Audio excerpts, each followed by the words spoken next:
आप लोग pen and paper के साथ होंगे। आज का लेक्चर इलेक्ट्रिक फ्लक्स का है। स्टूडेंट्स, आप लोगों ने पिछले क्लास में इलेक्ट्रिक फील्ड लाइंस का लेक्चर देखा था। इलेक्ट्रिक फील्ड लाइंस और आज हम लोग इलेक्ट्रिक फ्लक्स जो पढ़ेंगे, इस दोनों के हेल्प से हम लोग गॉस लॉ सीखेंगे। तो इलेक्ट्रिक फील्ड लाइंस की मदद से हम लोग इलेक्ट्रिक फ्लक्स आज सीखेंगे और इलेक्ट्रिक फील्ड लाइंस और इलेक्ट्रिक फ्लक्स के हेल्प से हम लोग गॉस लॉ सीखेंगे। दोस्तों, हम लोग गॉस लॉ इसलिए सीखेंगे क्योंकि गॉस लॉ के हेल्प से हम लोग electric field, even complicated structures का भी इलेक्ट्रिक फील्ड फाइंड आउट कर पाएंगे। तो गॉस लॉ बहुत ही इंपॉर्टेंट है। तो गॉस लॉ के लिए ही हम लोग अरेंजमेंट कर रहे हैं, इलेक्ट्रिक फील्ड लाइंस और इलेक्ट्रिक फ्लक्स को पढ़ रहे हैं। तो चलिए हम लोग स्टार्ट करते हैं इलेक्ट्रिक फ्लक्स। दोस्तों, इलेक्ट्रिक फ्लक्स क्या होता है? फ्लक्स मीन्स होता है फ्लो करना। Something is flowing through a given area. कोई प्लेन सरफेस है, उससे कुछ चीज फ्लो कर रहा है, उसी को हम लोग फ्लक्स बोलते हैं। जैसे एयर फ्लो कर रहा है, तो जब एयर फ्लो करेगा उसको हम लोग क्या बोल सकते हैं? एयर फ्लक्स बोल सकते हैं। मान लीजिए हीट ट्रांसफर किया, तो जब हीट ट्रांसफर कर रहा है from one place to another place through a given area, तो आप लोग बोल सकते हो उसको हीट फ्लक्स बोल सकते हो। तो चलिए हेडिंग लगाइए यहाँ पर इलेक्ट्रिक फ्लक्स।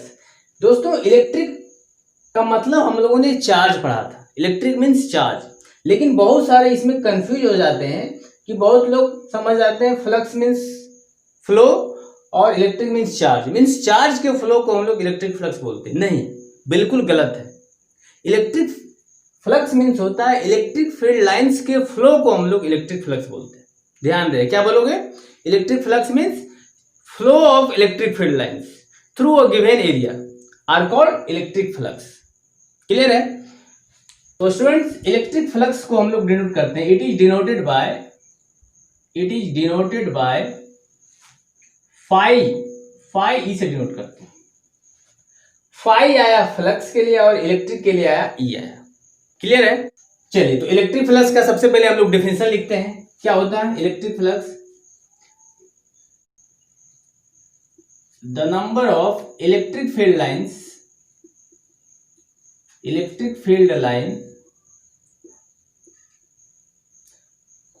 जिसको हम लोग EFLS शॉर्ट में बोलते हैं, EFLS electric field lines passing through a given area.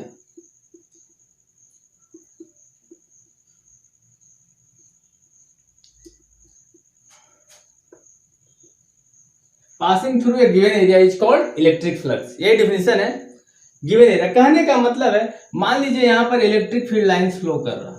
देखिए फील्ड लाइंस है, ये फील्ड लाइंस फ्लो कर रहा है। अब मान लीजिए एक हम अपने से एक सरफेस एरिया हम लोग ले लेते हैं। एक सरफेस एरिया एज्यूम करेंगे। मान लीजिए यह एक सरफेस एरिया है। मान लीजिए ये ओपन एरिया है। एरिया दो तरीके का होता है ना, एक ओपन एरिया और दूसरा क्लोज एरिया। मान लीजिए इस सरफेस एरिया से टोटल कितना फील्ड लाइंस ट्रांसफर कर रहा है, और फील्ड लाइंस क्या होना चाहिए? परपेंडिकुलर पास करना चाहिए। अब जैसे मान लीजिए ये सरफेस, इस एरिया के थ्रू फील्ड लाइंस ऐसे भी ट्रांसफर हो रहा, फील्ड लाइंस ऐसे भी ट्रांसफर हो रहा, ऐसे भी ट्रांसफर हो रहा, तो इसको हम लोग फ्लक्स नहीं मानेंगे। फ्लक्स मानेंगे इस सरफेस एरिया के थ्रू परपेंडिकुलर कितना फील्ड लाइंस ट्रांसफर कर मीन्स फ्लो कर रहा है। जैसे यहां पर जो हमने डिफिनेशन लिया, passing the number of field lines passing through a given area means perpendicular pass होना चाहिए। जैसे मान लीजिए इस एरिया, ये एरिया यहां लिए, तो आप देखिए टोटल फील्ड लाइंस कितना ट्रांसफर हो रहा? तो 1 2 3 4 5 6 7, तो 7 हो रहे हैं। लेकिन नहीं, फ्लक्स कितना होगा? तो इस एरिया के थ्रू कितना फील्ड लाइंस ट्रांसफर हो रहा? तो 1 2 3 4 5, तो फ्लक्स का वैल्यू कितना होगा? 5 होगा। मीन्स फ्लक्स डिपेंड करता है एरिया पे, फ्लक्स डिपेंड करता है इलेक्ट्रिक फील्ड को पर, और फ्लक्स तीसरा जो डिपेंड करता है वो इलेक्ट्रिक फील्ड और प्लेन एरिया के एंगल पे डिपेंड करता है। तो फ्लक्स डिपेंड्स अपॉन 3 थिंग्स, जो हम लोग बाद में पहले इंट्रोडक्शन डिस्कस करते हैं, फिर हम लोग एरिया जब डिस्कस करेंगे वहां पर बताएंगे। ठीक है? तो जैसे मान लीजिए यहां पर एक फील्ड लाइंस ट्रांसफर हो रहा है, ऐसे ट्रांसफर हुआ। और ये अपने से हमने एक हाइपोथेटिकल एरिया कंसीडर किया है, तो बोलेगा कि बताइए फ्लक्स का वैल्यू कितना होगा, तो 1 2 3 4 ही ना ट्रांसफर हो रहा, तो फ्लक्स का वैल्यू कितना हो गया, 4 हो गया। Means the number of field line passing through a given area, जो आप हाइपोथेटिकल एरिया कंसीडर करते हो उस पे उसी के थ्रू जो पास करेगा उसी को हम लोग फ्लक्स मानेंगे, ठीक है। चाहे ऊपर से पास कर जाए चाहे नीचे से पास करे, उसको हम लोग फ्लक्स नहीं मारेंगे। इन सारी चीजों को हम लोग डिटेल में कंसीडर करेंगे, ठीक है। जिनको लिखना है लिख लीजिए, बस थोड़ी देर में इन सारी चीजों को हम लोग डिटेल में बात करेंगे। सबसे पहले हम लिख लेते हैं यहाँ पर, आइए देखिए, तो यहाँ पर क्या होगा, the number of electric field lines passing perpendicular, यहाँ परपेंडिकुलर भी लिख सकते हो, perpendicular through a given area. जैसे आइए इलेक्ट्रिक फ्लक्स का मैथमेटिकली हम लोग डिनोट करते हैं E डॉट डी ए से, इसको भी हम लोग बाद में देखेंगे। यहाँ पर मैथमेटिकली बस इसका फॉर्मूला होता है, इसको लिख लेते हैं, ये लेते हैं integration of E dot D A. Means electric flux को मैथमेटिकली कैलकुलेट करने का ये तरीका है। जब इलेक्ट्रिक फील्ड को एरिया वेक्टर के साथ आप डॉट प्रोडक्ट करोगे तो आपको क्या मिलेगा, इलेक्ट्रिक फ्लक्स मिलेगा। ये क्या है, ये है तो इलेक्ट्रिक फील्ड है। इलेक्ट्रिक फील्ड आप जानते हो, इलेक्ट्रिक फील्ड पढ़ चुके हो। इलेक्ट्रिक फील्ड क्या है, एक वेक्टर क्वांटिटी है। और एरिया क्या मालूम है, एरिया भी एक वेक्टर क्वांटिटी है। यहाँ पर डीए है, डीए मीन्स क्या होगा, स्मॉल एरिया वेक्टर। तो एरिया क्या है, एक वेक्टर क्वांटिटी है। आप लोगों के मन में सवाल उठ रहा होगा, सर क्या वॉल्यूम क्या है, तो वॉल्यूम एक स्केलर क्वांटिटी है। लेंथ क्या है, लेंथ भी स्केलर है, लेकिन एरिया क्या है, एरिया एक वेक्टर क्वांटिटी है।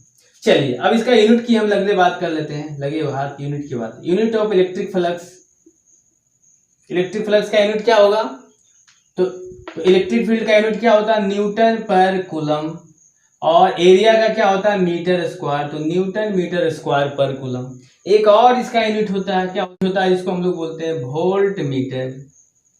वोल्ट मीटर शॉर्ट में लिखते हैं VM, जो आप लोग बाद में देखोगे जब वोल्टेज हम लोग पढ़ेंगे, इलेक्ट्रिक पोटेंशियल पढ़ेंगे तब। इतना नोट डाउन। आप लोगों ने पिछले क्लास में इलेक्ट्रिक फील्ड लाइंस पढ़ा था। इलेक्ट्रिक फील्ड लाइंस में आप लोगों ने क्या बताया था, पॉजिटिव चार्ज के कारण एक पॉजिटिव चार्ज होता है, इससे क्या होता है, इलेक्ट्रिक फील्ड लाइंस क्या होता है, बाहर की तरफ निकलता है। और निगेटिव चार्ज के में क्या होता है, इलेक्ट्रिक फील्ड लाइंस क्या होता है, इसके अंदर चली जाती है ना, इसके अंदर जाती है। Means electric field lines originate from positive charge and terminate at negative charge, ये आपने देखा था। तो ठीक उसी तरह से मान लीजिए एक हम पॉजिटिव चार्ज लेते हैं, यहाँ पर हम लोग प्लस Q चार्ज लेते हैं, ठीक है। और इसके लिए हम लोग EFLS ड्रॉ करते हैं, इलेक्ट्रिक फील्ड लाइंस ड्रॉ करते हैं। चलिए ड्रॉ करते हैं, देखिए बाहर की तरफ होगा, है ना, बाहर की तरफ EFLS हम लोगों ने ड्रॉ कर रहा है।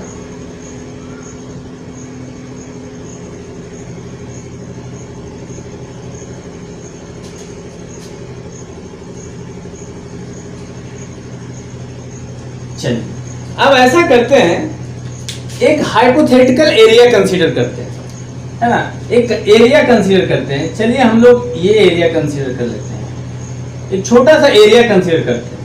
अभी जो आपने एरिया कंसीडर किया है हम इसको A1 मानते हैं, मींस A1 एरिया। अब इलेक्ट्रिक फ्लक्स का डिफिनेशन आप लोगों ने क्या दिखा, किसी एरिया से, जो भी आपने एरिया कंसीडर किया है, हाइपोथेटिकल एरिया है, ठीक है, इमेजिनरी है, इससे कितना नंबर ऑफ लाइंस पास कर रहा है, इलेक्ट्रिक फील्ड लाइंस EFLS कितना पास कर रहा है इस एरिया के थ्रू, उतना ही क्या होगा, फ्लक्स होगा। मींस इस A1 के थ्रू इलेक्ट्रिक फ्लक्स क्या होगा, इलेक्ट्रिक फ्लक्स तो हम लोग काउंट करेंगे कितने EFLS पास हो रहे हैं, तो 1 2 3 और 4, तो इलेक्ट्रिक फ्लक्स का वैल्यू कितना हो गया, 4 हो गया। और A1 एरिया के द्वारा जो फ्लक्स होगा उसको हम लोग φ1 मानते हैं, तो चलिए φ1 बराबर 4 हो गया। क्लियर है। ठीक उसी तरीके से जितना आपने यहाँ पर एरिया कंसीडर करता है किया है, उतना ही बड़ा एरिया हम लोग यहाँ एक कंसीडर करते हैं, इससे थोड़ी दूर पे एरिया कंसीडर करते हैं, ठीक है। चलिए हम इसको A2 मान लेते हैं, क्या A2 हम लोगों ने इसको मान लिया। अब देखिए तो इस A2 के द्वारा इलेक्ट्रिक फ्लक्स कितना होगा, तो जितना नंबर ऑफ लाइंस पास करेगा उतना ही क्या होगा, फ्लक्स होगा। तो देखिए तो कितने नंबर ऑफ लाइंस पास कर रहे हैं, सिर्फ 2 पास कर रहे हैं, तो electric flux through the area 2 को हम लोग φ2 बोलते हैं, φ2 कंसीडर करते हैं, और φ2 का वैल्यू कितना हो गया, 2। स्वाभाविक है, आप जानते हैं इलेक्ट्रिक फ्लक्स का डिफिनेशन ये है कि number of electric field lines passing through the given area, कितना, 2। अब देखिए तो एक चीज और हम कंसीडर करते हैं, ठीक इतना ही बड़ा जितना ये था A1 जितना एरिया है उतना ही A2 है, उतना ही एरिया हम चलिए यहां पर एक कंसीडर करते हैं, ठीक है, उतना ही बड़ा एरिया हम यहां कंसीडर करते हैं, इसको हम लोग A3 मानते हैं, इसको हम लोग A3 मानते हैं। अब इसका अगर इलेक्ट्रिक फ्लक्स फाइंड करना हो तो देखिए तो electric flux through the area A3 को हम लोग φ3 लिखते हैं, और देखिए तो इसका नंबर ऑफ लाइंस कितना पास कर रहा है, तो 1 2 3 4 5 6 और 7 पास कर रहे हैं, तो इसका इलेक्ट्रिक फ्लक्स का वैल्यू कितना होगा, 7। तो यहां से आप कह सकते हैं कि φ3 क्या हो गया, φ3 electric flux through the area 3 is greater than φ1 and φ1 is greater than क्या है, φ2। इस तरीके से आप लोग एरिया कंसीडर कर सकते हैं। तो इलेक्ट्रिक फ्लक्स क्या हुआ, किसी एरिया के द्वारा कितना EF पास करता है उसको हम लोग बोलेंगे इलेक्ट्रिक फ्लक्स हो। जैसे मान लीजिए ये एक एरिया है, छोटा सा एरिया है ना, और इलेक्ट्रिक फील्ड लाइंस ऐसे पास कर रहा है, इलेक्ट्रिक फील्ड लाइंस इस तरीके से पास कर रहा है,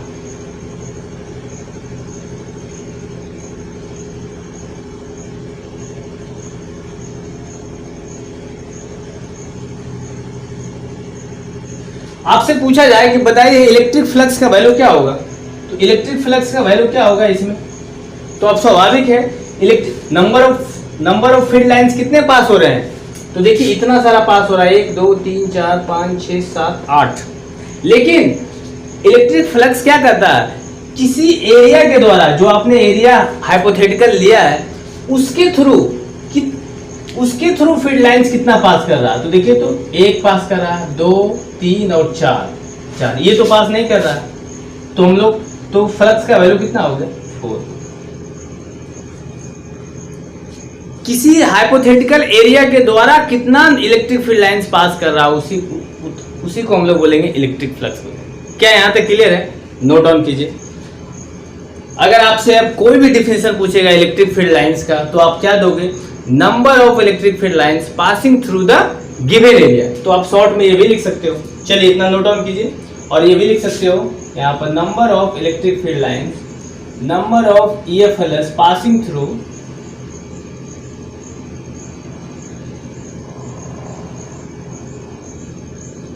given area is called electric flux. Note down कीजिए, ये भी इंपॉर्टेंट, ये भी शॉर्ट में डिफिनेशन, इतना नोट डाउन कीजिए, हम लोग आगे बढ़ते हैं।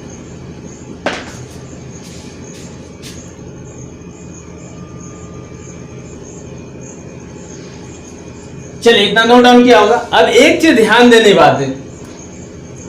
यहां पर ध्यान देने वाली बात है, आप देख रहे हैं कि जैसे जैसे हम दूर जा रहे हैं, हम जानते हैं इलेक्ट्रिक फील्ड का वैल्यू क्या होता है, घटता है। Means magnitude of the electric field क्या होता है, जैसे जैसे हम चार्ज से दूर जाते हैं क्या होता है, घटता जाता है। यहाँ भी आप देख रहे हो जैसे जैसे जितना दूर था उसका इलेक्ट्रिक फ्लक्स का वैल्यू क्या हो रहा है, उतना कम है। देखिए तो यानी कि आप कह सकते हैं इलेक्ट्रिक फील्ड के मैग्नीट्यूड पे डिपेंड करता है इलेक्ट्रिक फ्लक्स का वैल्यू। यहाँ देखिए तो ये दूर था तो 5 का वैल्यू कितना हुआ, इलेक्ट्रिक फ्लक्स का वैल्यू 2, यहाँ पर क्या हुआ 4, और ये थोड़ा इससे करीब है तो इलेक्ट्रिक फ्लक्स का वैल्यू क्या हुआ 7 हुआ। यानी कि आप कह सकते हैं electric flux depends upon the area पे डिपेंड करता है, और दूसरा इलेक्ट्रिक फ्लक्स डिपेंड करता है इलेक्ट्रिक फील्ड के मैग्नीट्यूड पे भी डिपेंड करता है। तीसरा जो कि हम जस्ट बताने वाले हैं वो डिपेंड करता है इलेक्ट्रिक फील्ड का मैग्नीट्यूड और एरिया के एंगल पे डिपेंड करता है। ठीक है, इतना नोट डाउन किया होगा तो हम लोग लिख सकते हैं। दूसरी चीज और है, अगर हम लोग एरिया को बढ़ा देते हैं, सपोज दैट ये आपने इतना बड़ा एरिया कंसीडर किया है ना। सपोज दैट हम एरिया को बढ़ा देते हैं। अगर स्वाभाविक एरिया को बढ़ाओगे तो नंबर ऑफ जो फील्ड लाइन जो पास करेंगे स्वाभाविक है उस एरिया से अधिक पास करेंगे। जैसे मान लीजिए इतना बड़ा एक सरफेस है, तो फील्ड लाइन ऐसे जो पास कर रहा है, हम इस एरिया को बढ़ा देंगे, यहाँ तक ले लाएंगे तो ये भी इसके दायरे में आ जाएगा। तो फील्ड लाइन से बढ़ा तो इलेक्ट्रिक फ्लक्स का वैल्यू क्या होगा, बढ़ेगा। तो electric flux depends upon the area पे भी डिपेंड करता है। चलिए देखते हैं। चलिए यहाँ तक क्लियर है। अब आप जानते हैं इलेक्ट्रिक फील्ड दो तरीके के होते हैं, एक यूनिफॉर्म इलेक्ट्रिक फील्ड और दूसरा नॉन यूनिफॉर्म इलेक्ट्रिक फील्ड, है ना। तो इलेक्ट्रिक फील्ड आप जानते हैं दो तरीके के होता है। नॉन यूनिफॉर्म इलेक्ट्रिक फील्ड पे पहले हम लोग बात करेंगे। यूनिफॉर्म इलेक्ट्रिक फील्ड और दूसरा होता है uniform electric field. Uniform electric field तो देखिए, तो नॉन यूनिफॉर्म इलेक्ट्रिक फील्ड और यूनिफॉर्म इलेक्ट्रिक फील्ड। जब इलेक्ट्रिक फील्ड नॉन यूनिफॉर्म होता है, जैसे ही मान लीजिए यहाँ पर एक प्लस क्यू चार्ज है, नॉन यूनिफॉर्म इलेक्ट्रिक फील्ड क्या होगा, उसका फील्ड लाइंस ऐसे,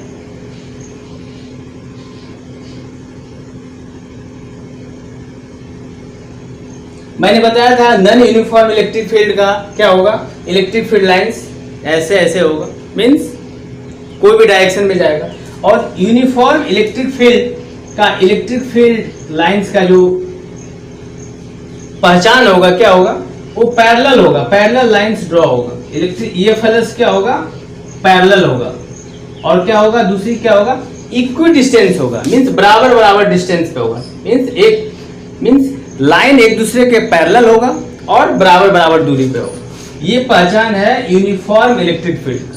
और नॉन यूनिफॉर्म इलेक्ट्रिक फील्ड का पहचान क्या है, ये है, अलग डायरेक्शन में। क्लियर है।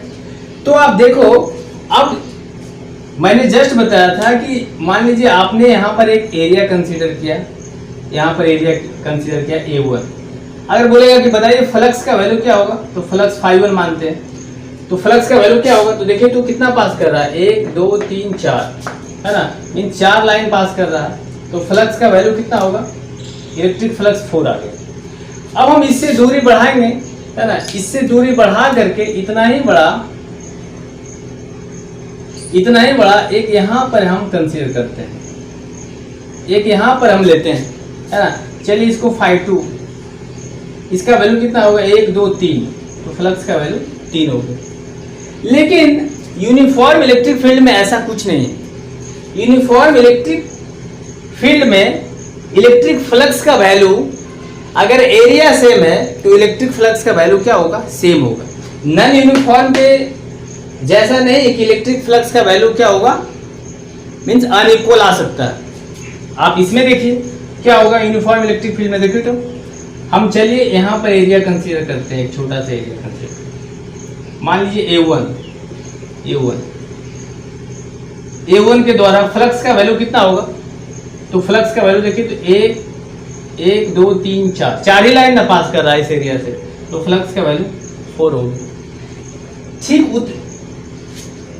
ठीक यहाँ पर हम इतना ही बड़ा एरिया कंसीडर करते हैं, देखिए तो सेम बड़ा एरिया है, कहीं पे भी कंसीडर कर रहे हो, फ्लक्स का वैल्यू कितना होगा, 1 2 3 4, यहाँ पर भी A2 के द्वारा भी जो ϕ2 का वैल्यू क्या होगा, वो 4 ही होगा।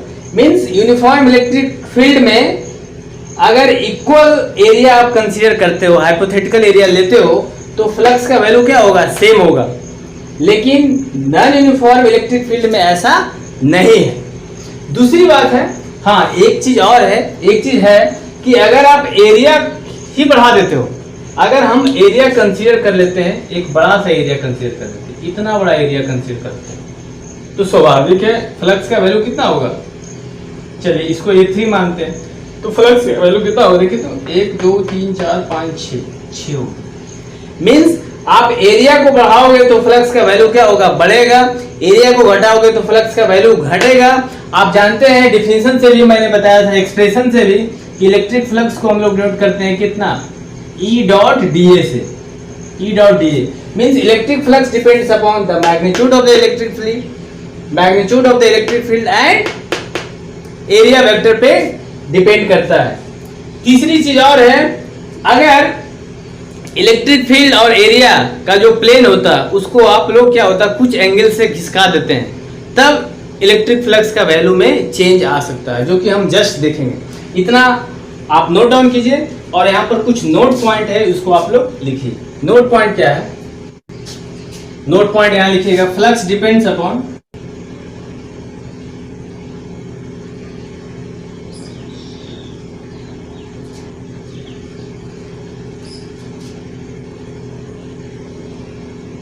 flux depends on area and distance in non-uniform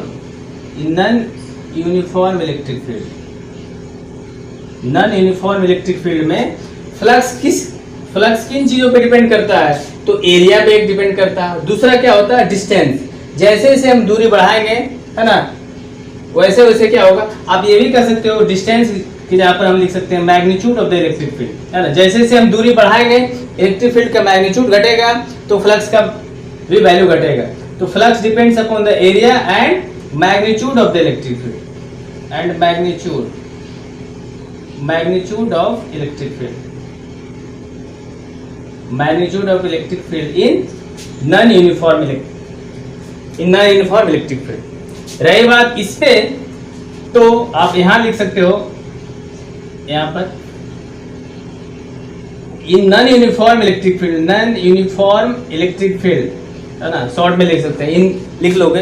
in non uniform electric field flux depends on flux depends on किस पे डिपेंड करता है? तो सिर्फ एरिया पे डिपेंड करेगा, है ना, डिपेंड्स ऑन एरिया पे डिपेंड करता है। एरिया वेक्टर लिख सकते हो, ठीक है। इतना नोट डाउन कीजिए, है ना, वेरी इंपॉर्टेंट है। हम लोग अब आगे बढ़ते हैं। अभी तक आपने क्या देखा है? अभी तक आपने देखा है कि फ्लक्स किन दो चीजों पे डिपेंड करता है। तो फ्लक्स डिपेंड करता है, पहला magnitude of the electric field और दूसरा एरिया पे डिपेंड करता है। अब जो हम लोग देखने वाले हैं उसमें आप लोग देखेंगे फ्लक्स डिपेंड करता है इलेक्ट्रिक फील्ड और एरिया के एंगल पे डिपेंड करता है। चलिए तो नोट डाउन कीजिए। चलिए तो क्लियर है। इस केस में आपने क्या देखा कि flux phi1 is less than क्या था? phi1 is less than phi2, और इसको अगर हम phi3 मानते हो तो क्या होगा? phi3 will be greater than phi2 and phi1। चलिए अभी तक आपने क्या देखा? अभी तक आपने देखा ये इंट्रोडक्शन चल रहा है इलेक्ट्रिक फ्लक्स का। चलिए तो अभी तक आपने क्या देखा? Electric flux depends upon area, electric flux depends upon the electric field. देखिए अभी तक आपने देखा flux depends on electric field, magnitude of the electric field, electric field के मैग्नीट्यूड पे डिपेंड करता है, कर सकते हो, magnitude of the electric field. Second area पे डिपेंड करता है, एरिया पे डिपेंड करता है। और थर्ड जो आप अब देखने जा रहे हैं वो है angle between electric field, angle between electric field and area vector. Means ये थर्ड जो है, थर्ड के बारे में हम लोग पढ़ने वाले हैं। जैसे फॉर एग्जांपल, इतना नोट डाउन कीजिए। फॉर एग्जांपल लेते हैं take an uniform electric field. एक यूनिफॉर्म इलेक्ट्रिक फील्ड कंसीडर करते हैं। जैसे देखिए मान लीजिए यूनिफॉर्म इलेक्ट्रिक फील्ड का पहचान क्या है? इक्विस्पेस्ड पैरेलल लाइन। देखिए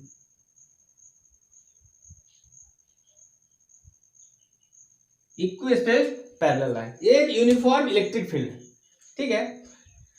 अब हम ऐसा करते हैं, एक एरिया कंसीडर करते हैं। देखिए तो एरिया हमने कंसीडर किया, ये एरिया कंसीडर किया, क्या आपको दिख रहा है? ये देखिए तो इस एरिया से मान लीजिए हम इसको A1 नाम देते हैं, A1। इस A1 एरिया से कितना लाइन पास कर रहा है, तो देखिए तो 1 2 और 3 लाइन पास कर रहा है, 3 लाइन क्रॉस कर रहा है इस प्लेन सरफेस से। तो इलेक्ट्रिक फ्लक्स का वैल्यू कितना होगा, तो इलेक्ट्रिक फ्लक्स का वैल्यू जो φ1 हम लोग डेरिवेट करेंगे वैल्यू हो जाएगा 3 हो गया। अब हम लोग ऐसा करते हैं, इसी सरफेस को, इस प्लेन सरफेस को हम लोग कुछ एंगल पर रख देते हैं, जैसे उठा करके कुछ एंगल पर हम लोगों ने रख दिया, ठीक है। इसको उठा करके ऐसे रख दिया, अब देखो तो ऐसे रख दिए, कुछ जैसे एंगल पे आप रखोगे तो ये आ जाएगा ऐसे,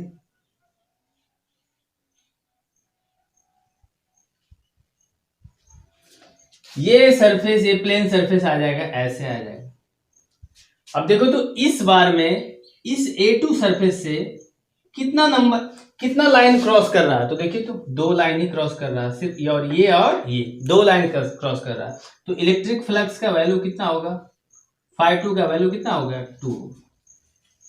इसका मतलब आपका कैसा कर सकते हो कि इलेक्ट्रिक फील्ड और एरिया मींस प्लेन के दोनों के बीच का एंगल पे डिपेंड करता है, इलेक्ट्रिक फ्लक्स डिपेंड करता है। इलेक्ट्रिक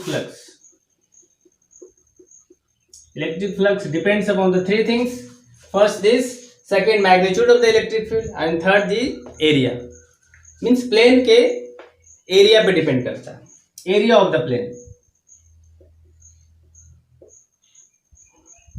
तीसरा, ऐसा करते हैं, इस प्लेन को सरफेस, ये सरफेस है, इसका एंगल बदल के हम 0 एंगल पे लगाते हैं, मींस इलेक्ट्रिक फील्ड का डायरेक्शन इधर है ना, और उसी डायरेक्शन में हम लोग क्या करते हैं, इसको रख देते हैं, उसी डायरेक्शन में। इसका मतलब मान लीजिए ये प्लेन सरफेस है और इलेक्ट्रिक फील्ड का भी और फील्ड लाइंस का भी डायरेक्शन ऐसे है, तो क्या ये फील्ड लाइन इस एरिया को क्रॉस कर रहा है, नहीं क्रॉस कर रहा। क्रॉस करने का मतलब है ये सरफेस है और इसको ऐसे पास कर रहा हो, चाहे वो ऐसे पास कर रहा हो, लेकिन इस सरफेस से पास करना चाहिए, तभी फ्लक्स होगा। ध्यान देने की बात है, उस सरफेस को क्रॉस करना चाहिए, सिंपल ऐसे पैरेलल पास नहीं होना चाहिए। इस केस में देखिए क्या है, इलेक्ट्रिक फील्ड का डायरेक्शन इधर और प्लेन का भी डायरेक्शन इधर, तो इस केस में फ्लक्स का वैल्यू कितना होगा, फ्लक्स का वैल्यू क्या होगा, 0 होगा इस सरफेस। चलिए, तो स्टूडेंट, इन 3 चीजों को जो हम लोग इलेक्ट्रिक फ्लक्स में हम लोगों ने पढ़ा कि ये 3 चीजों पे डिपेंड करता है, area of the plane, magnitude of the electric field और इस दोनों के बीच के एंगल पे डिपेंड करता है। इस तीनों को हम लोग मिला करके हम लोग एक फॉर्मूला जिससे हम लोग रिप्रेजेंट करेंगे इलेक्ट्रिक फ्लक्स, उसको हम लोग रिप्रेजेंट करते हैं। तो देखिए दोस्तों, अब हम इलेक्ट्रिक फ्लक्स को मैथमेटिकली एक्सप्रेस करते हैं और उसका हम यूनिफॉर्म फील्ड में इलेक्ट्रिक फ्लक्स का कैलकुलेशन का क्या फॉर्मूला होगा, नॉन यूनिफॉर्म फील्ड में इलेक्ट्रिक फ्लक्स का निकालने का क्या तरीका होगा, उन सारी चीज़ों पे हम लोग देखेंगे। देखिए तो जैसा कि आप जानते हैं कि मैथमेटिकली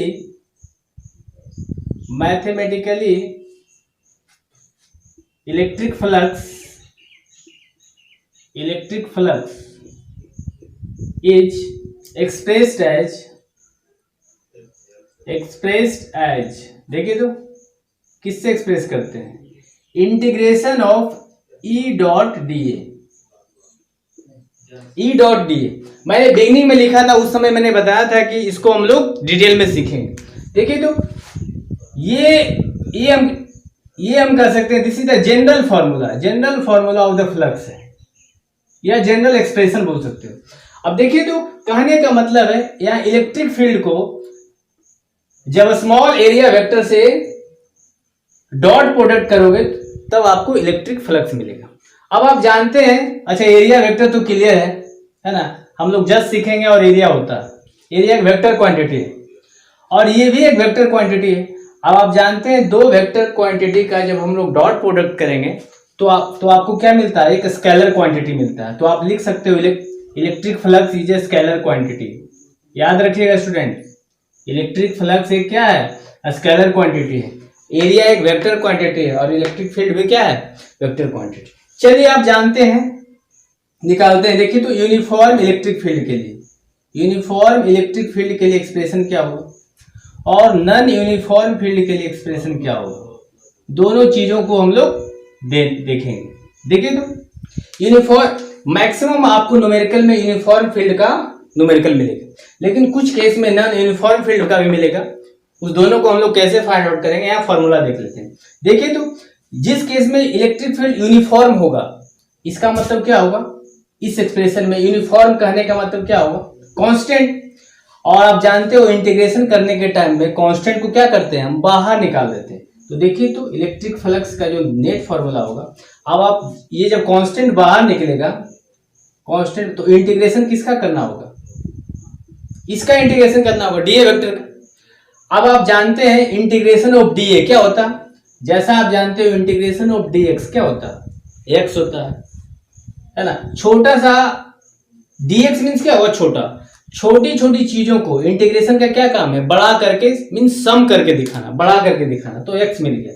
उसी तरह छोटा एक क्या स्मॉल एरिया वेक्टर को जब आप इंटीग्रेट करोगे तो बड़ा सा एरिया वेक्टर मिलेगा। तो देखिए तो नेट ई नेट बराबर कितना हो गया, यूनिफॉर्म इलेक्ट्रिक फील्ड के लिए ई इनटू ये आएगा क्या निकल के एरिया वेक्टर, ए वेक्टर आएगा। इसका मतलब क्या होगा, यूनिफॉर्म इलेक्ट्रिक फील्ड के केस में E vector dot A vector करेंगे तो आपको इलेक्ट्रिक फ्लक्स का वैल्यू मिल जाएगा। क्लियर है। ये जो एक्सप्रेशन आया किसके लिए आया, यूनिफॉर्म इलेक्ट्रिक फील्ड के लिए।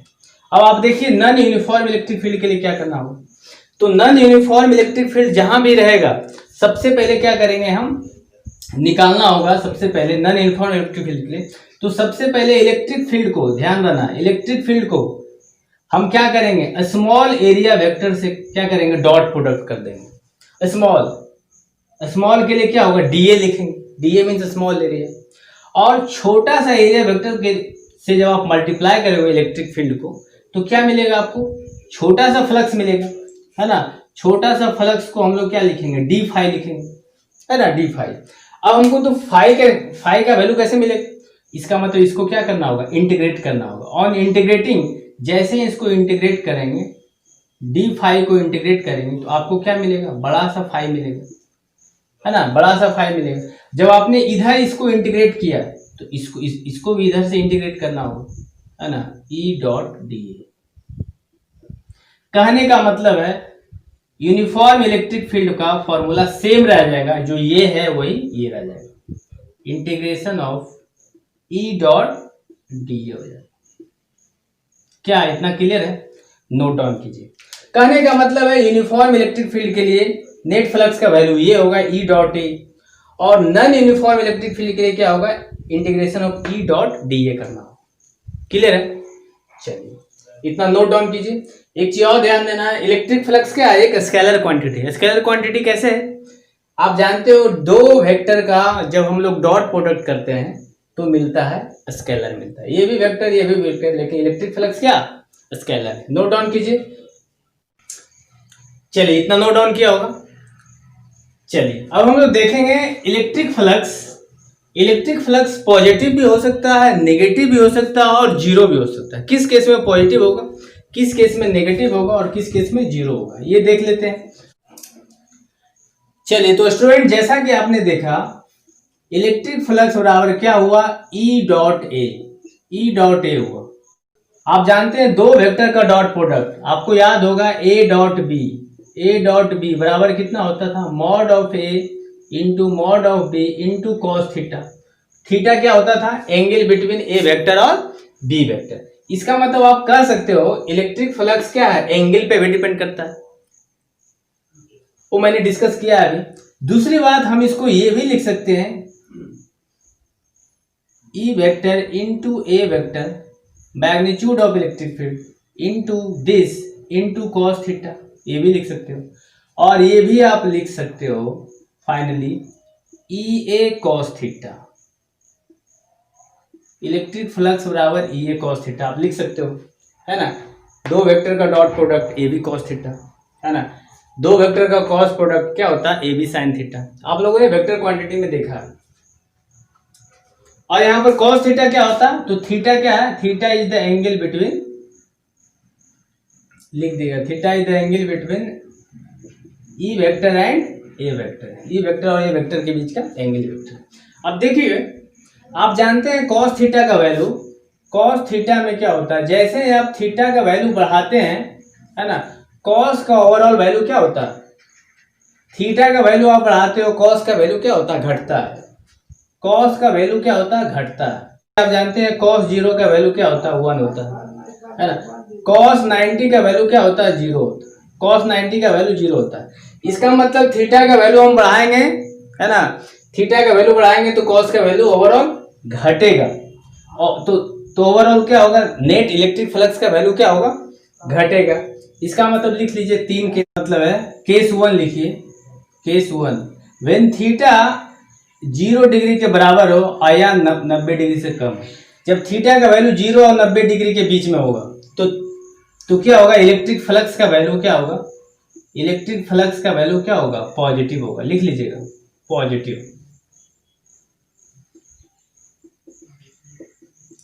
When theta lie between 0 degree and 90 degree then electric flux का वैल्यू क्या होगा, पॉजिटिव होगा। जिस केस में, केस 2 लिखिएगा, केस 2, जिस केस में थीटा का वैल्यू 90 डिग्री होगा, मीन्स इलेक्ट्रिक फील्ड और एरिया वेक्टर के बीच का, दोनों के बीच का क्या हो जाएगा, एंगल 90 डिग्री होगा, तो इलेक्ट्रिक फ्लक्स का वैल्यू क्या हो जाएगा, 0 हो जाएगा है ना। cos 90 का वैल्यू क्या होता, 0 हो जाएगा। और जिस केस में, केस 3, जिस केस में थीटा का वैल्यू 90 डिग्री से भी बड़ा हो जाए, आप जानते हो 90 डिग्री से बड़ा हुआ cos का वैल्यू क्या हो गया, नेगेटिव होना शुरू हो गया है ना। तो इस केस में इलेक्ट्रिक फ्लक्स का वैल्यू क्या होगा, इलेक्ट्रिक फ्लक्स का वैल्यू क्या होगा, नेगेटिव होगा। चलिए नोट डाउन कीजिए, बहुत क्लियर है। ये थीटा का वैल्यू बढ़ेगा तो ओवरऑल cos का वैल्यू क्या होगा, घटता है, तो ओवरऑल नेट फ्लक्स का वैल्यू क्या होगा, घटेगा। 0 से 90 के बीच में पॉजिटिव होगा। 90 के अगर इक्विवेलेंट हो गया तो क्या हो गया, 0 हो गया। 90 से बड़ा हो गया तो क्या हो, नेगेटिव हो जाएगा।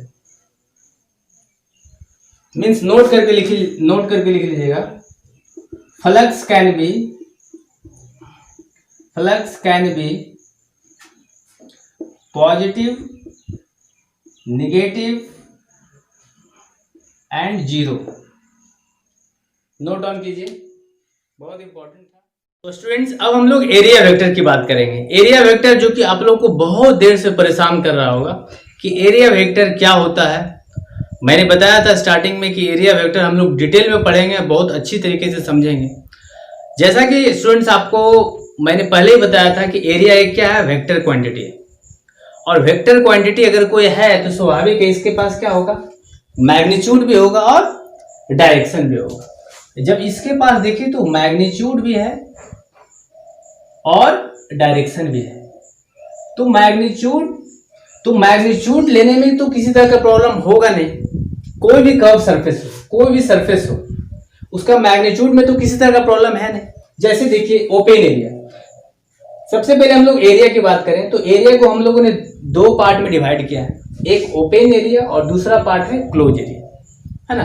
मैंने ओपन एरिया का एग्जांपल लिया है, जैसे आप रेक्टेंगुलर प्लेट देख रहे हैं, जो प्लेट होता है रेक्टेंगुलर, है ना, मीन्स एक सरफेस हो, सिर्फ इसका एक सरफेस हो, तो देखिए तो रेक्टेंगुलर प्लेट है।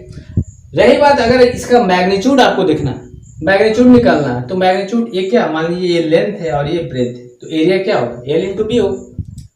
जैसे मान लीजिए ये डिस्क है, आप देख रहे हैं मेरे हाथों में ये डिस्क है, जो आप लोग CD ड्राइव चलाते हो चाहे तो DVD चलाते हो, वही डिस्क है ना। तो डिस्क का मान लीजिए एरिया का मैग्नीट्यूड निकालने में तो किसी तरह का प्रॉब्लम है नहीं। इसका मैग्नीट्यूड कितना होगा, पाई आर स्क्वायर होगा कि नहीं, इसका पाई आर स्क्वायर मैग्नीट्यूड, और इसका मैग्नीट्यूड कितना होगा, मैग्नीट्यूड L इंटू बी। तो मैग्नीट्यूड निकालने में तो किसी तरह का प्रॉब्लम नहीं। मेन प्रॉब्लम होता है एरिया का डायरेक्शन देने में, चूंकि ये वेक्टर क्वांटिटी है ना। तो उसी तरह अब आते हैं क्लोज एरिया। तो क्लोज एरिया क्या क्या होगा, जैसे मान लीजिए ये तो ओपन एरिया है, क्योंकि सिर्फ एक सरफेस है ना। चाहे ये मेरा हाथ ले लियो, देखो तो ये मेरा हाथ क्या है, ओपन सरफेस है। लेकिन अगर मैं बात करूं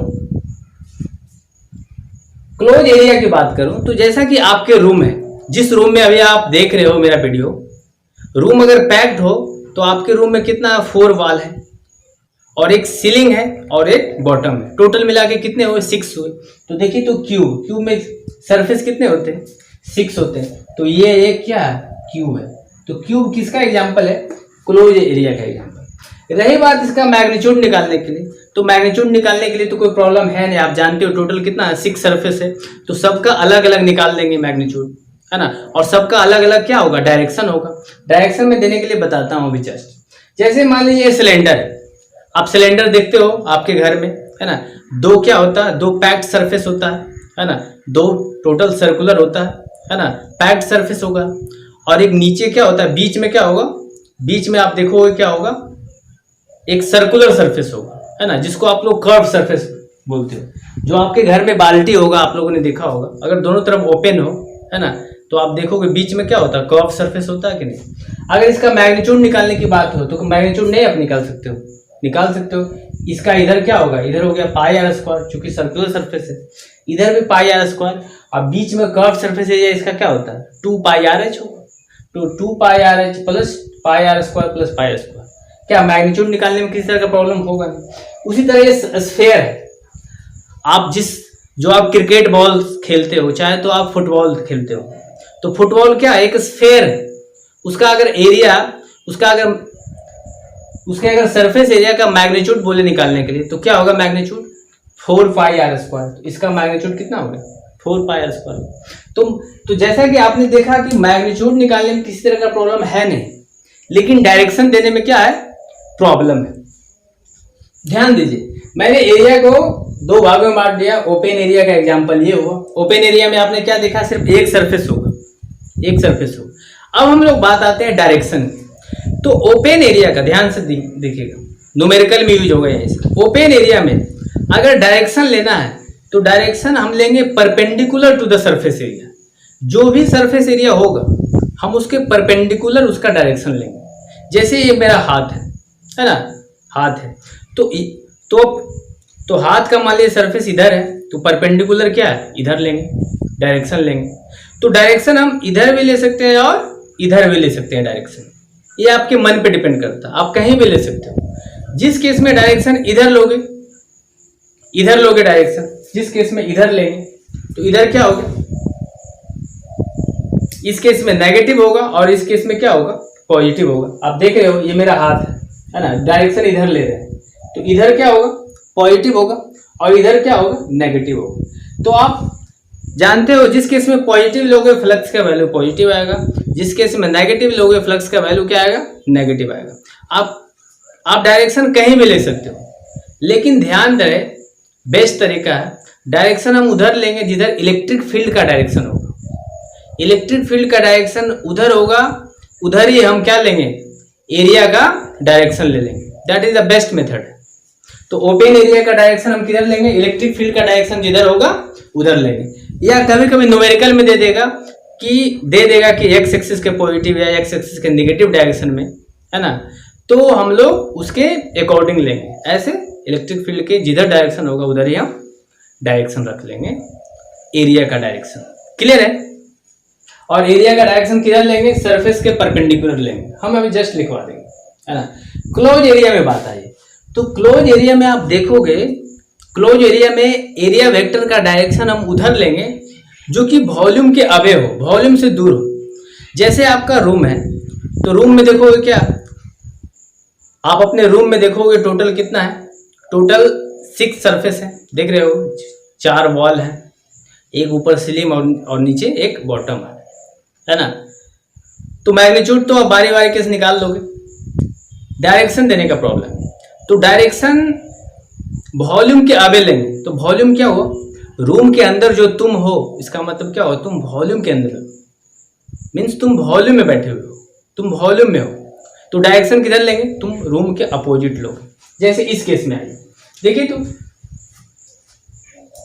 यह एक सरफेस एरिया हो, इसका अगर एरिया वेक्टर का डायरेक्शन लेना है तो एरिया वेक्टर का इस सरफेस का डायरेक्शन किधर लेंगे, एरिया वेक्टर का डायरेक्शन इधर होगा डायरेक्शन, है ना। जिस केस में इस सरफेस के लिए लेना है, देखिए तो इस सरफेस के लिए लेना है, इसके लिए एरिया वेक्टर का डायरेक्शन किधर होगा, इधर होगा। एरिया वेक्टर का डायरेक्शन, है ना। इस सरफेस के लिए लेना है, देखिए तो एरिया वेक्टर क्या होगा, मैंने बताया था वॉल्यूम, इधर तो वॉल्यूम है ना, तो वॉल्यूम के अवे लेना है, तो एरिया वेक्टर का डायरेक्शन इधर। इसके लिए लेना है, देखिए तो इसके लिए क्या होगा, वॉल्यूम के अवे लेंगे, इधर लेंगे। इस तरीके से आप क्या लोगे, क्लोज एरिया में हम लोग एरिया वेक्टर का direction away from the volume लेंगे, ठीक है। ये न्यूमेरिकल में आपको मैं बताऊंगा तो वहां पर समझ में आएगा। बस यहाँ पर याद रखना है कि ओपन एरिया में परपेंडिकुलर ऑफ द सरफेस लेना, आप कहीं भी ले सकते हो, और क्लोज एरिया में हमको डायरेक्शन एरिया का लेना अवे फ्रॉम द वॉल्यूम। चलिए अब आते हैं सिलेंडर के केस में। देखिए तो सिलेंडर में भी क्या है, सिलेंडर क्लोज एरिया का एग्जांपल है, दो पैक्ड सरफेस है, तो इसके लिए है ना हम लोग अलग निकालेंगे। तो इस एरिया का जो एरिया वेक्टर का डायरेक्शन होगा किधर होगा, वॉल्यूम के अवे होगा, मीन्स इधर होगा, इधर डायरेक्शन होगा। इसके लिए क्या होगा, देखो तो इसके लिए डायरेक्शन इधर होगा। ये जो कर्व सरफेस होगा इसके लिए क्या होगा, तो इधर तो वॉल्यूम है ना, ये तो वॉल्यूम है, तो वॉल्यूम इधर ले लेंगे, एरिया वेक्टर का डायरेक्शन। क्या क्लियर है, कुछ है ही नहीं। अब देखिए स्फेयर है, तो स्फेयर में एरिया वेक्टर का हमको डायरेक्शन लेना है, तो कहीं भी मान लीजिए इस पॉइंट से लेना है, इस पॉइंट से लेना है, तो इधर तो क्या होगा, इस पॉइंट के लिए इधर तो वॉल्यूम हो गया, तो वॉल्यूम के हमको बाहर ना एरिया वेक्टर का डायरेक्शन लेना है, तो बाहर ले लिए। मान लीजिए इस पॉइंट पे हमको डायरेक्शन लेना है, इस पॉइंट पे लेना है, तो वॉल्यूम के क्या लेंगे, बाहर एरिया वेक्टर का डायरेक्शन हो। इस पॉइंट पे लेना है, तो वॉल्यूम के बाहर एरिया वेक्टर का डायरेक्शन लेना, कुछ है ही नहीं। क्या इतना तक समझ में आया? चलिए कुछ नोट डाउन करते हैं, नोट करके लिख लीजिएगा।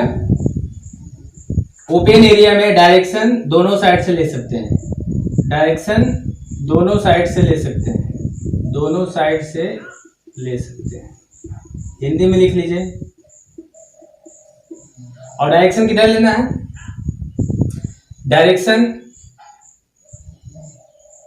मेन डायरेक्शन लेने में प्रॉब्लम होता है। Direction of area vector is perpendicular to the surface या plane surface, perpendicular to the plane of the surface, surface या एरिया। तो ओपन एरिया में डायरेक्शन एरिया के क्या लोगे, परपेंडिकुलर लोगे, है ना। और क्लोज एरिया में क्या लोगे, in close area direction of area vector, क्या लेंगे, away from the volume, away from the volume से अवे लेना, ठीक है ना। एरिया वेक्टर का direction of area vector away from the volume.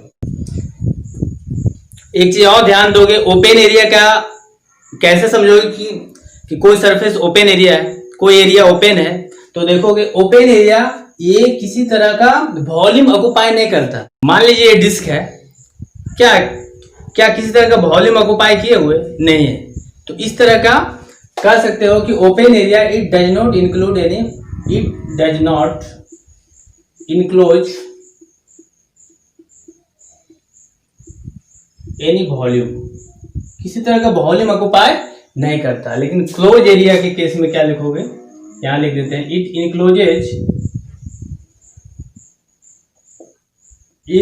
इनक्लोजेज some volume occupy करेगा तभी क्लोज एरिया होगा, और जो वॉल्यूम ऑक्युपाई नहीं करेगा वो क्या होगा, ओपन एरिया होगा। नोट डाउन कीजिए। और एक चीज और ध्यान दोगे, ये क्या एरिया क्या है, एरिया लिख दोगे, area is a vector quantity. क्या है, area is a vector quantity,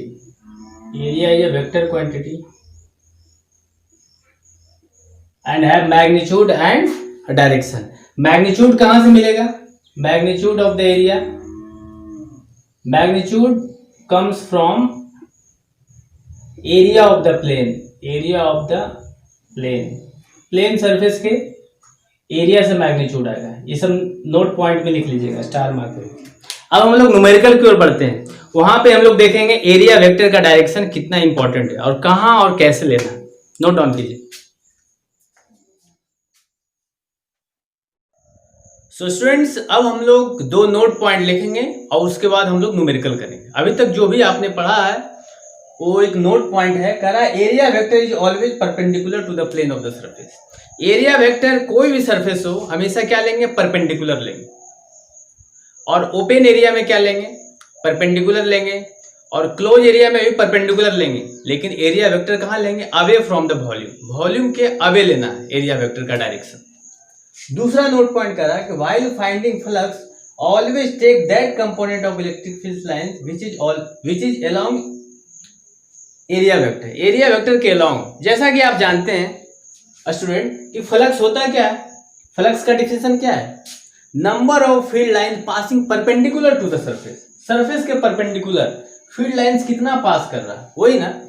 लेकिन अगर मान लीजिए इलेक्ट्रिक फील्ड मान लीजिए ये चीरता हुआ इधर है, इलेक्ट्रिक फील्ड का डायरेक्शन इधर है और एरिया वेक्टर इस सरफेस के परपेंडिकुलर यहाँ है एरिया वेक्टर। तो बोलेगा, आपसे पूछेगा कि बताइए फ्लक्स अगर आपको फाइंड करना हो तो कैसे फाइंड आउट करो। तो देखिए, तो फ्लक्स एरिया वेक्टर का डायरेक्शन तो इधर है, लेकिन और ये क्या है, ये प्लेट है, ये सरफेस है और इलेक्ट्रिक फील्ड का डायरेक्शन इधर है, मीन्स कुछ एंगल पर है। क्या इस सरफेस के इलेक्ट्रिक फील्ड लाइंस क्या होना चाहिए, परपेंडिकुलर होना चाहिए ना। ये तो कुछ एंगल पर है, तो आपको कहना होगा फ्लक्स निकालने के लिए इलेक्ट्रिक फील्ड का कौन सा कंपोनेंट रिस्पॉन्सिबल हो। इसका 2 कंपोनेंट बनेगा। देखिए, तो पहला बनेगा इसके साथ ये है, तो इधर क्या बनेगा, ई कॉस थीटा, और दूसरा कहाँ बनेगा, इधर बनेगा ई साइन थीटा। स्वाभाविक है, हमको परपेंडिकुलर लेना है ना इस सरफेस के, तब तो फ्लक्स होगा। तो देखिए, तो ये क्या ये लेंगे, देखिए तो ये तो सीधे इसी के लाइन से गुजरता हुआ है ना। कहने का मतलब है, मान लीजिए ये सरफेस है और ऐसे कोई गुजर रहा है, तो क्या ये वाला कंपोनेंट नहीं लेंगे ना, परपेंडिकुलर लेना है ना, ये वाला कंपोनेंट लेना है, तो ये वाला कंपोनेंट लेंगे। तो इसका फ्लक्स का वैल्यू क्या होगा, फ्लक्स बराबर होगा कितना, ई कॉस थीटा इंटू जो भी एरिया। तो ओवरऑल आंसर कितना होगा, ई ए कॉस थीटा।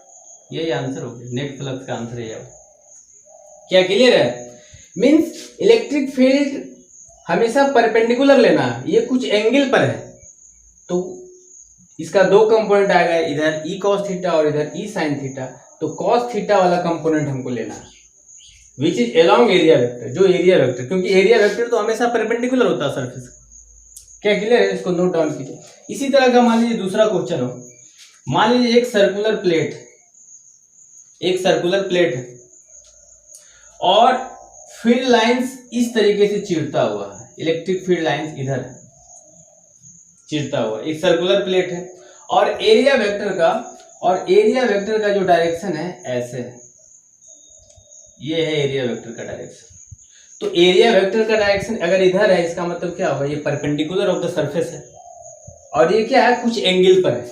मान लीजिए ये थीटा एंगल पर है, ठीक है ना, मान लीजिए एज्यूम कीजिए ये थीटा एंगल पर है, ठीक है। तो फ्लक्स निकालना, तो फ्लक्स निकालने के लिए हमको क्या चाहिए, फ्लक्स निकालने के लिए चाहिए कि field lines perpendicular of the surface होना चाहिए, सरफेस के परपेंडिकुलर होना चाहिए। लेकिन ये तो क्या है, ये तो कुछ एंगल पर है, तो इसको परपेंडिकुलर करने के लिए इसका 2 कंपोनेंट बनेगा, एक बनेगा इधर वाला कंपोनेंट, इसको बोलेंगे ई साइन थीटा। लेकिन ई साइन थीटा ये तो इसी के सरफेस के थ्रू ये चीरता हुआ है नहीं, तो ये वाला कंपोनेंट लेंगे, ये क्या होगा, ई कॉस थीटा होगा। तो फ्लक्स बराबर कितना होगा, देखिए तो इलेक्ट्रिक फील्ड के जगह पर लेंगे ई के जगह पर लेंगे E cos theta into area vector क्या है, ए ही है। ओवरऑल फ्लक्स का वैल्यू कितना हो गया, ई ए कॉस थीटा। जो भी एंगल का वैल्यू दिया हुआ है, ए का वैल्यू अगर रहेगा, है ना, और तो वो निकाल लो। अगर ये सर्कुलर प्लेट है तो एरिया के यहाँ पर पाई आर स्क्वायर, ई का भी वैल्यू दिया हुआ रहेगा, एंगल का भी वैल्यू दिया रहेगा, आप निकाल दो। नोट डाउन कीजिए, इसी से एक हम लोग क्वेश्चन करते हैं।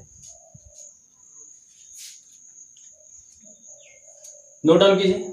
चलिए एक क्वेश्चन और है, करते हैं, समझ में आ रहा होगा आप लोग को। देखिए तो क्वेश्चन है, कह रहा है एक सर्कुलर प्लेट है, मान लीजिए एक रिंग है, ठीक है, इसका रेडियस r है और इलेक्ट्रिक फील्ड जो इंटेंसिटी है ये इधर है, इलेक्ट्रिक फील्ड का डायरेक्शन इधर है, और ये मान लीजिए इससे 30 डिग्री एंगल पर है, ठीक है, 30 डिग्री एंगल पर है, और एरिया वेक्टर का डायरेक्शन किधर है, इधर है एरिया वेक्टर का डायरेक्शन। कह रहा कि find flux, find electric flux, निकालिए। तो वीडियो को पॉज कीजिए और बनाने का प्रयास कीजिए। देखिए तो आपके मन में सवाल आया होगा तुरंत, क्योंकि फ्लक्स का, इलेक्ट्रिक फ्लक्स का वैल्यू क्या होता है आप जानते होंगे, E vector into E dot A होता है। ई का वैल्यू दिया हुआ, ए का वैल्यू दिया हुआ, चूंकि सर्कुलर प्लेट है तो एरिया के यहाँ पर क्या लेंगे, पाई आर स्क्वायर लेंगे, है ना। तो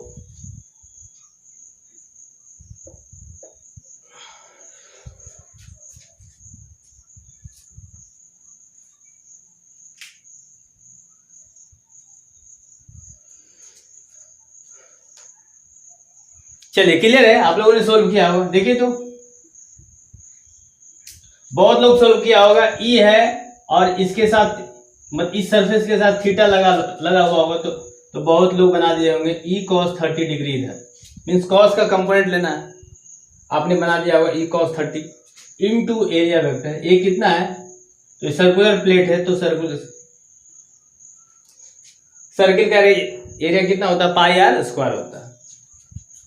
बना दिया होगा आपने क्या, ई पाई आर स्क्वायर, और cos 30 का वैल्यू कितना, cos 30 का वैल्यू होता है √3/2, है ना। लेकिन ये आंसर गलत हो जाएगा। क्यों, अभी जस्ट मैंने बताया था, ध्यान देना है, वहां पर एग्जाम में आपको इसी तरह से सोल्व करना होगा। मैंने अभी जस्ट बताया कि इलेक्ट्रिक फील्ड का कौन सा कंपोनेंट लोगे, एक तो इधर बनेगा, एक तो इधर बनेगा और एक बनेगा इधर बनेगा, तो कौन सा कंपोनेंट लेना है। हम लोग cos 60 उस कंपोनेंट से लेंगे, है ना। देखिए कह रहा है कि component of electric field line which is along area vector, तो एरिया इलेक्ट्रिक फील्ड इंटेंसिटी का कंपोनेंट कौन है, एरिया वेक्टर के अलोंग है, ये वाला कंपोनेंट लेंगे। तो ये जब ये 30 है तो ये कितना होगा 60, इसका मतलब ये वाला कंपोनेंट लेंगे, ये हो जाएगा ई cos 60। तो आंसर देखिए तो ये टोटल कितना हो गया, गलत हो गया, इसलिए मैं चेक कर रहा था। देखिए तो अब आइए, तो ये वाला इसका ये कंपोनेंट लेंगे, ये कितना होगा ई cos 60 degree, means electric field intensity का एरिया वेक्टर वाला कंपोनेंट लेना है। तो ये हो गया ये 30 डिग्री, टोटल 90 डिग्री, तो ये 60 डिग्री, ई cos 60 इनटू एरिया कितना है सर्कुलर प्लेट का, पाई आर स्क्वायर। अब देखिए हो जाएगा, देखिए तो ई cos 60 का वैल्यू कितना, तो 1/2 और पाई आर स्क्वायर, बस सोल्व कर दीजिए, आंसर हो जाएगा ई पाई आर स्क्वायर बटे 2, ये आंसर है। ये वाला गलत हो गया, आपको कंफ्यूज करने के लिए मैं बता रहा हूं, ठीक है। इलेक्ट्रिक फील्ड का वो कंपोनेंट लेंगे जो एरिया वेक्टर के अलोंग हो। क्या क्लियर है, बहुत लोग इसी से ई cos 60 बना दिया, ई cos 30 बना दिया, देखिए तो, लेकिन ये गलत होगा। क्लियर है, नोट डाउन कीजिए। चलिए स्टूडेंट, तो कुछ न्यूमेरिकल पे बात करते हैं। देखिए तो फर्स्ट न्यूमेरिकल क्या है, कह रहा मान लीजिए इलेक्ट्रिक फील्ड लाइंस का डायरेक्शन इधर है, इलेक्ट्रिक फील्ड का ये इलेक्ट्रिक फील्ड का डायरेक्शन इधर है, और इसके बीच में एक मान लीजिए रिंग रख दिया गया है, रिंग रख दिया, और एरिया वेक्टर का डायरेक्शन इधर है। कह रहा कि फाइंड नेट फ्लक्स, बताइए तो क्या होगा फर्स्ट क्वेश्चन का। वीडियो को पॉज कीजिए और सोल्व कीजिए। तो देखिए, तो फ्लक्स आंसर मैं कर रहा हूं। फ्लक्स क्या होता है? तो फ्लक्स देखिए, इलेक्ट्रिक फ्लक्स क्या होता है हम जानते हैं क्या होता है, E dot A, E dot A, E dot A.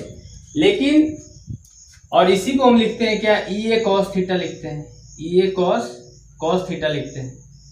अब देखिए, तो यहाँ थीटा क्या होता है, angle between electric field and area vector, यही होता है। अब देखिए, तो इलेक्ट्रिक फील्ड का डायरेक्शन ऐसे, एरिया वेक्टर का भी डायरेक्शन ऐसे, तो इस दोनों के बीच का एंगल कितना है, यहाँ पर थीटा कितना है, थीटा बराबर 0 डिग्री है। तो आप इसका मतलब कह सकते हो ई डॉट ए, यही होगी। और ये चूंकि ये सर्कुलर प्लेट है ना, रिंग है, तो इसका एरिया के अपन हम क्या लिख सकते हैं, पाई आर स्क्वायर लिख सकते हैं, पाई आर स्क्वायर लिख सकते हैं, ई पाई आर स्क्वायर, यही आंसर होगा, यही आंसर होगा। क्या समझ में आया? मुझे उम्मीद है आपको समझ में आया होगा। अगर सेम क्वेश्चन मान लीजिए, सेम क्वेश्चन ऐसा होता है, इलेक्ट्रिक फील्ड का डायरेक्शन ऐसे, इलेक्ट्रिक फील्ड का मान लीजिए डायरेक्शन ऐसे है, और यहां पर एक रिंग रखा हुआ है, यहां पर एक रिंग रखा हुआ, और एरिया वेक्टर का इस बार डायरेक्शन ऐसे है, एरिया वेक्टर का डायरेक्शन इधर, इलेक्ट्रिक फील्ड का डायरेक्शन इधर। बोल रहा है फाइंड इलेक्ट्रिक फ्लक्स निकालिए। वीडियो को पॉज कीजिए, सोल्व कीजिए। देखिए, तो इलेक्ट्रिक फ्लक्स बराबर कितना होता है, E dot A, E dot A को हम लिख सकते हैं ई ए कॉस थीटा। थीटा क्या होता है, एंगल बिटवीन ई एंड ए। इस बार एरिया वेक्टर इधर और इलेक्ट्रिक फील्ड का डायरेक्शन इधर, तो दोनों के बीच का एंगल कितना, 90 डिग्री। तो cos 90 का वैल्यू कितना, 0। तो ओवरऑल नेट फ्लक्स कितना, 0। क्या समझ में आ रहा है? मुझे उम्मीद है आपको समझ में आ रहा होगा। चलिए देखिए, तो ये है इलेक्ट्रिक फ्लक्स इक्वल टू 0। ये कैसे है, तो ई ए कॉस थीटा, थीटा क्या है, यहाँ इलेक्ट्रिक फील्ड और एरिया वेक्टर के बीच का एंगल कितना है, 90 डिग्री। तो देखिए, तो क्या हो गया, ई ए कॉस 90 डिग्री, कॉस 90 का वैल्यू 0, तो ओवरऑल वैल्यू क्या हो गया, 0। अब देखिए, हम क्वेश्चन करते हैं, एक बहुत इंपॉर्टेंट क्वेश्चन है। कह रहा find electric flux, find electric flux linked through a cylindrical surface, cylindrical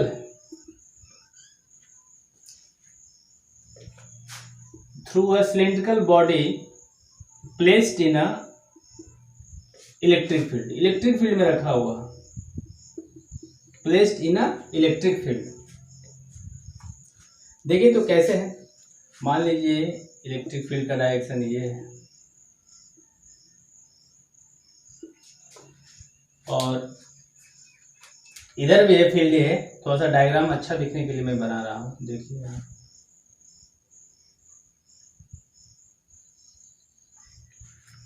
एक सिलेंड्रिकल ये सरफेस है, एक सिलेंड्रिकल बॉडी है। मैंने बताया था सिलेंड्रिकल बॉडी में क्या होता है, 2 फ्लैट सरफेस होता है और एक सिलेंडर होता है बीच में। इसको बोलते हैं कर्व सरफेस एरिया, इसको ये होता है सर्कुलर स्पेस, और ये भी सर्कुलर स्पेस। कह रहा है कि बताइए, और इलेक्ट्रिक फील्ड का डायरेक्शन किधर है, इधर है। तो बताइए कितना इलेक्ट्रिक फ्लक्स इस सरफेस के थ्रू क्या है, लिंक्ड है। तो स्टूडेंट्स, मैंने बताया था कि अगर 2D सरफेस हो, है ना, तो एरिया वेक्टर का डायरेक्शन उधर ही लेंगे जहां क्या होगा, इलेक्ट्रिक फील्ड का डायरेक्शन होगा, ठीक है। और मैंने बताया था यहाँ देखिए, तो यहाँ कौन सा 3 सरफेस है, एक सरफेस यहाँ, एक सरफेस है यहाँ, और एक सरफेस यहाँ। तो तीनों के लिए हमको एरिया वेक्टर निकालना होगा। तो चलिए, आप लोग वीडियो पॉज करके सोल्व करने का प्रयास कीजिए, सोल्व कीजिए। चलिए, मैं सॉल्यूशन करता हूं, सॉल्यूशन का अलग फिगर बनाओ। देखिए, तो इस सरफेस के लिए एरिया वेक्टर का डायरेक्शन किधर होगा, तो मैंने बताया था कि अगर ये क्लोज सरफेस है ना, सिलेंडर क्या होता है, एक इसका क्लोज एरिया होता है। तो इस सरफेस का अगर हम एरिया वेक्टर निकालना चाहें तो किधर निकालेंगे, इधर निकालेंगे। वॉल्यूम, इधर वॉल्यूम हो गया, तो वॉल्यूम के आगे होगा एरिया वेक्टर, क्लियर है। इस सरफेस के लिए क्या होगा, इस सरफेस के लिए एरिया वेक्टर का डायरेक्शन किधर होगा, इधर होगा। वॉल्यूम के आगे, इधर वॉल्यूम है तो इसके लिए इधर होगा। और इस सरफेस के लिए, है ना, एरिया वेक्टर का डायरेक्शन किधर होगा, तो एरिया वेक्टर के लिए डायरेक्शन इधर ले लें, इधर भी तो परपेंडिकुलर हुआ, ठीक है। इधर वॉल्यूम है, इधर ले लिए, क्या क्लियर है। तीनों के लिए आपने एरिया वेक्टर निकाल लिया और बोला है इलेक्ट्रिक फ्लक्स निकालने के लिए। तो याद रखो इलेक्ट्रिक फ्लक्स का फॉर्मूला क्या होता है, मैंने बिगिनिंग में ही बताया था। इलेक्ट्रिक फ्लक्स का फॉर्मूला होता है ई डॉट ए होता है। और यहाँ एरिया कितना है, 3 है।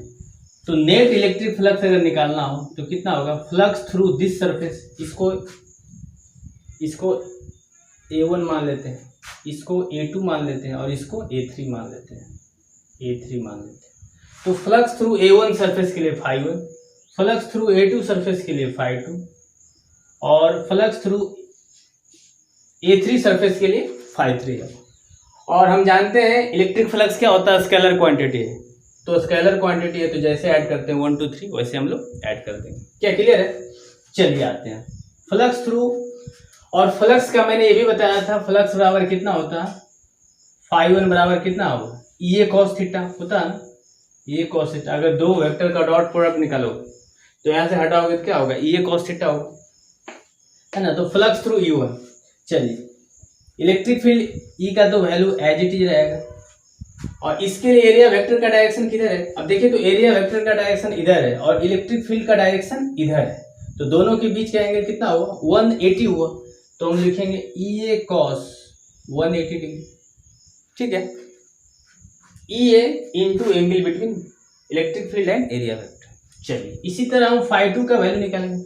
φ2 का वैल्यू देखिए तो क्या है, तो इसके लिए एरिया वेक्टर का डायरेक्शन इधर और इलेक्ट्रिक फील्ड का भी डायरेक्शन इधर, तो दोनों के बीच का एंगल कितना, 0 डिग्री। तो हम लिखेंगे EA cos 0 डिग्री। नेक्स्ट अब φ3 निकालेंगे। तो φ3 कितना है, इस सरफेस एरिया के लिए। तो इस सरफेस का एरिया के लिए आपने क्लास 10th में पढ़ा होगा फॉर्मूला कितना होता है, 2πRH होता है एरिया। तो E और एरिया तो एज इट इज रहने दीजिए, हम बाद में सोल्व करेंगे। E और देखिए इलेक्ट्रिक फील्ड का डायरेक्शन इधर और एरिया वेक्टर का डायरेक्शन इधर, तो दोनों के बीच का एंगल कितना होगा, देखिए तो 90 डिग्री होगा। तो EA cos 90 डिग्री। मैंने जस्ट एरिया का वैल्यू नहीं निकाला क्योंकि cos 90 का वैल्यू तो 0 होगा, तो ओवरऑल वैल्यू तो क्या होगा, 0 हो जाएगा। चलिए इसको थोड़ा छोटा कर देते हैं। चलिए अब सोल्व करते हैं। देखिए तो EA cos 180 का वैल्यू कितना होता है, cos 180 का वैल्यू कितना होता है, -1 होता है। cos 0 का वैल्यू कितना होता है, 1, तो इसका वैल्यू कितना होगा, EA हो गया। और इसका वैल्यू कितना होगा, ये cos 90 का वैल्यू 0 इंटू समथिंग क्या हो गया, 0 हो गया। अब आते हैं नेट फ्लक्स।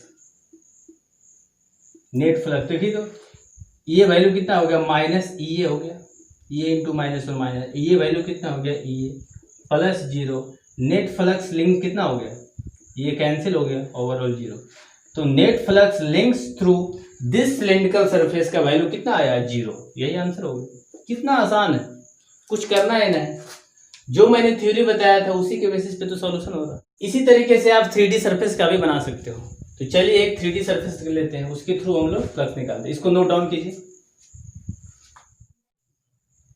तो स्टूडेंट अभी तक हम लोग 2D से रिलेटेड क्वेश्चन कर रहे थे। अब जो क्वेश्चन हम लोग करने जा रहे हैं वो इलेक्ट्रिक फ्लक्स निकालना है 3D सरफेस से। देखिए सरफेस है, कह रहा है find net flux through a 3D surface. ये एक क्यूब है, देखिए तो क्यूब है दिया हुआ, यहाँ है एक्स वाई एक्सिस और जेड एक्सिस, और ये है इलेक्ट्रिक फील्ड का डायरेक्शन। यहाँ बीच में नहीं बनाया गया है ताकि फिगर जो कि डायग्राम है वो सही दिखे, इलेक्ट्रिक फील्ड। और यहाँ दिया है E बराबर E0 I, means electric flux का वैल्यू E0 दिया है। और आई कैप कहने का मतलब इलेक्ट्रिक फील्ड का डायरेक्शन किधर है, एक्स एक्सिस की तरफ है, ये दिया है। और E का वैल्यू दिया हुआ और ये डायरेक्शन दिया है, ठीक है। चलिए करा नेट फ्लक्स निकालने के लिए। तो स्टूडेंट हम लोग जानते हैं एक क्यूब में टोटल जो सरफेस होता है, टोटल कितने होते हैं, 6 सरफेस होता है ना। एक रूम में टोटल कितने हैं, 4 वॉल है, एक सीलिंग और नीचे एक बॉटम, टोटल कितने हैं, 6 सरफेस है। तो फ्लक्स बारी बारी से हर एक से इंडिविजुअल में 6 सरफेस का निकालना होगा, ठीक है। एक चीज और ध्यान देना है, यहाँ पर नोट करके लिख लीजिएगा, नोट करके एरिया वेक्टर का डायरेक्शन जो होगा इन 3D सरफेस में हम लोग लेंगे डायरेक्शन डायरेक्शन होगा नॉर्मली होगा अपवर्ड होगा, नॉर्मली अपवर्ड लेंगे, ठीक है, नॉर्मली अपवर्ड लेंगे, सीधे बाहर की तरफ लेंगे, अपवर्ड की तरफ। देखिए तो कहने का मतलब सारी चीजें दिया होगा। तो नेट जो फ्लक्स निकालना होगा तो टोटल जो सरफेस होता है, देखिए तो एक सरफेस ये हो गया, ये वाला एक सरफेस हो गया, तो इसको हम दे दें, इसको हम नाम दे दें फर्स्ट सरफेस, सरफेस 1 है ना, ये भरे यहाँ तक। दूसरा जो सरफेस है ये वाला सरफेस देख रहे हो, ये वाला 2 सरफेस। तीसरा जो सरफेस हुआ तो ये वाला सरफेस यहाँ से यहाँ तक टोटल, इसको नाम देते हैं 3 सरफेस। चौथा जो सरफेस है तो ये वाला सरफेस हो, और पांचवा क्या होगा, पांचवा एक अंदर और एक बाहर, टोटल 6 सरफेस। तो हम लोग लिखेंगे क्यूब का जो सरफेस होगा 1 2 3 4, टोटल कितने इनवर्ट सरफेस है, एंड 5 एंड 6 क्या होंगे, सरफेस आउटवर्ड होंगे, आउटवर्ड होंगे, ठीक है। तो नेट फ्लक्स निकालना हर एक से। तो चलिए हम लोग एरिया वेक्टर का डायरेक्शन देते हैं। तो इस सरफेस का एरिया वेक्टर का डायरेक्शन किधर होगा, बाहर की तरफ होगा, आउटवर्ड। एरिया वेक्टर का डायरेक्शन इधर होगा। चलिए इस सरफेस के लिए देखिए, तो इस सरफेस के लिए जो एरिया वेक्टर का डायरेक्शन होगा किधर होगा, बाहर की तरफ होगा, है ना, इधर होगा। इस सरफेस के लिए, सरफेस जो 3 के लिए एरिया वेक्टर का डायरेक्शन किधर होगा, अवे होगा, बाहर होगा, इधर होगा। और सरफेस 4 के लिए एरिया वेक्टर का डायरेक्शन किधर होगा, इधर होगा, सरफेस 4 के लिए। और 5 के लिए और 6 के लिए, 5 के लिए इधर और 6 के लिए बाहर, है ना। तो चलिए बारी बारी से देखते हैं। तो फर्स्ट सरफेस के लिए हम लोग निकालते हैं, फर्स्ट सरफेस के लिए नेट फ्लक्स निकालते हैं, है ना। φ1 इसका नाम देते हैं। तो φ1 का वैल्यू देखिए, तो हम लोग जानते हैं कितना होगा, ये cos थीटा होता है, cos थीटा। तो एरिया वेक्टर का डायरेक्शन इधर, इलेक्ट्रिक फील्ड का वैल्यू कितना दिया, E0 दिया है ना, और इलेक्ट्रिक फील्ड का डायरेक्शन इधर है। तो टोटल कितना होगा, दोनों के बीच का एंगल 180 डिग्री। तो हम लोग क्या लिखेंगे, देखिए तो E के जगह पर E0 है ना, A और cos 180 डिग्री लिखेंगे, ठीक है। अब इसको सोल्व कर दीजिए, cos 180 का वैल्यू कितना होता है, -1, तो ओवरऑल कितना होगा, -E0A होगा, मीन्स φ1 का वैल्यू आ गया ये। चलिए इसी तरीके से हम φ2 का वैल्यू निकालेंगे। देखिए तो φ2 का वैल्यू कितना होगा, तो φ2 एरिया वेक्टर का डायरेक्शन इधर और इलेक्ट्रिक फील्ड का डायरेक्शन इधर। तो देखिए तो टोटल कितना होगा, 90 डिग्री। तो 90 डिग्री के केस में cos 90 का वैल्यू 0, तो φ2 का वैल्यू क्या होगा, 0 हो गया। चलिए φ3 का वैल्यू देखिए, तो ये सरफेस का एरिया वेक्टर इधर और इलेक्ट्रिक फील्ड का भी डायरेक्शन इधर, है ना, इलेक्ट्रिक फील्ड। तो वैल्यू कितना हो गया, E के जगह पर E0 डाल देते हैं, A cos एंगल कितना हो जाएगा, 0 डिग्री। तो ओवरऑल कितना हो गया, ये वैल्यू हो गया प्लस E0A हो गया, ये हो गया माइनस E0A, है ना। चलिए इसी तरह से φ4 का वैल्यू निकालें। φ4 का वैल्यू देखिए, तो एरिया वेक्टर का डायरेक्शन इधर और इलेक्ट्रिक फील्ड का डायरेक्शन इधर, एंगल कितना हो जाएगा, 90 डिग्री। तो φ4 का भी वैल्यू 0। इसी तरह φ5 का वैल्यू निकालते हैं। तो इलेक्ट्रिक देखिए, तो φ5 मान लो आउटवर्ड, मान लो इधर, इधर है ना, इधर है, आउटवर्ड होगा, और इलेक्ट्रिक फील्ड का डायरेक्शन इधर, तो एंगल कितना होगा, 90 डिग्री। इसका भी वैल्यू 0। और जो वेक्टर, जो सरफेस अंदर की तरफ होगा उसका भी कितना एंगल बनेगा, वो भी 90 डिग्री बनेगा, उसका भी 0। इसका मतलब φ5 का भी वैल्यू 0 और φ6 का भी वैल्यू 0। अब देखिए तो नेट फ्लक्स निकालिए, तो नेट फ्लक्स कितना होगा, नेट फ्लक्स का वैल्यू होगा φ1 plus φ2 plus φ3 plus φ4 plus φ5 plus φ6। अब वैल्यू रखिए, देखिए तो φ1 का वैल्यू कितना है, माइनस E0A, और φ3 का वैल्यू प्लस E0, यही दोनों कैंसिल हो गया। तो ओवरऑल कितना हो गया, ये 0। φ1 प्लस φ3 बना के 0 बना दिया। φ2 का वैल्यू 0 है, φ4 का भी वैल्यू 0 है, और सबका वैल्यू कितना हो गया, 0। तो overall net flux through the cube कितना आ गया, 0 आ गया। मुझे उम्मीद है आपको समझ में आया होगा। वीडियो को एक बार नहीं समझ में आया तो 2 बार देखिए, 3 बार देखिए, वीडियो लंबा है, बहुत मजा आएगा। ये जो इलेक्ट्रिक फ्लक्स का कॉन्सेप्ट थी गॉस लॉ को समझने में आपकी मदद करेगा। गॉस लॉ इससे और भी कॉम्प्लिकेटेड स्ट्रक्चर्स का भी हम लोग इलेक्ट्रिक फील्ड फाइंड करेंगे, जो कि नेक्स्ट वीडियो में हम लोग देखेंगे। तो चलिए, थैंक यू। आप इसको नोट डाउन कीजिए।